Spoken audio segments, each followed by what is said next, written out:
Bonjour, notre projet s'intitule Brainbox. Nous avons décidé de choisir ce thème car on adore la biologie et Brainbox, ça nous inspirait. Nous avons créé un jeu qui ressemble en quelques points au Trivial Pursuit. Mais à la place de gagner des morceaux de fromage, la personne va gagner un puzzle qui ressemble soit à un cerveau du lobe, soit au cerveau intérieur, soit aux neurones. La personne pourra choisir le puzzle qu'il veut. Ensuite, nous avons 4 thèmes de questions. Nous avons les maladies qui sont en bleu, les 5 sens qui sont en orange pâle, nous avons l'anatomie en jaune, puis nous avons les neurones, nerfs et synapses en mauve. Pour savoir sur quel thème la personne va tomber, elle aura un dé avec toutes les couleurs des thèmes et 2 jokers.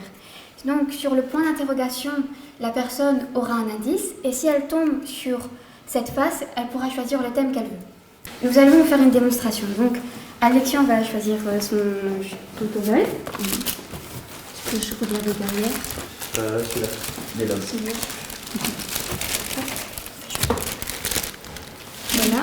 Ensuite, il va lancer un dé.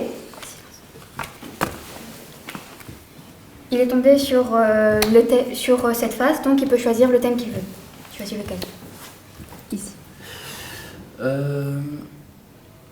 Les maladies. Les maladies. Et donc l'autre personne qui n'a pas lancé le dé choisit une carte et lit la question. T'es prêt? Qu'est-ce que la sclérose en plaques? C'est une maladie des neurones qui s'attaque à la gaine de myéline qui est autour des nerfs. Ça, les neurones. Ouais. Ça. Et comme il a bon, il va recevoir une pièce du puzzle. Donc voilà.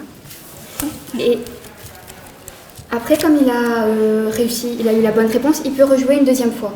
Donc rejoue, rejoue. Là, il est tombé sur le bleu, donc encore. Le thème, c'est encore les maladies. De là, la personne reprend une question et pose la question. Si la personne a du mal, il y a un choix multiple. Donc voilà. Quels sont les symptômes de la sclérose en plaques? On ne sait pas avoir du mal à utiliser ses muscles, quelque chose comme ça, je sais plus. Des problèmes de... L'équilibre. Ouais, c'est ça. Oui, voilà. Et comme il a bon, il va recevoir une deuxième pièce, et ainsi de suite. Alors, pour vous aider sur les thèmes des maladies, nous avons créé 3 affiches sur 3 maladies différentes assez connues. Donc, il y a la maladie de Parkinson, c'est une maladie neurologique chronique dégénérative qui affecte le système nerveux central. Les symptômes généraux sont les tremblements, les mouvements lents et les raideurs musculaires. Ensuite, nous avons l'Alzheimer. C'est une maladie évolutive qui détruit la mémoire et d'autres fonctions mentales d'une personne.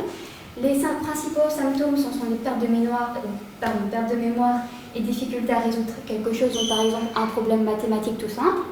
Et souvent, les traitements, ce sont des prises de médicaments qui diminuent les symptômes et qui améliorent le fonctionnement cognitif et par exemple aussi faire du sport.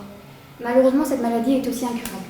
Et ensuite, nous avons la maladie de la sclérose en plaques. Donc, c'est une maladie du système immunitaire qui attaque la gaine de myéline, qui protège les neurones. Les symptômes sont souvent les troubles sensitifs, les troubles de l'équilibre et les troubles du sommeil. Puis, comme médicament, vous pouvez prendre des anti-inflammatoires et des immunosuppresseurs.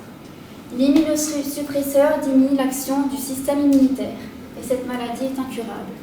Puis, nous avons fait une affiche avec les différents lobes du cerveau et leurs fonctions. Puis, nous avons aussi créé une maquette avec en bleu le lobe frontal, en jaune le lobe pariétal, en vert le lobe temporal, en rouge le lobe occipital, en gris le cervelet, en noir ici le tronc cérébral et en blanc le corps calleux. Nous avons fait aussi des expériences. Donc ça c'est le matériel que nous avons utilisé. Il y a l'expérience avec le fil de Ninon qui démontre ce que notre peau perçoit au contact de ce fil avec les yeux bandés. C'est le nerf sensoriel qui envoie un message au cerveau.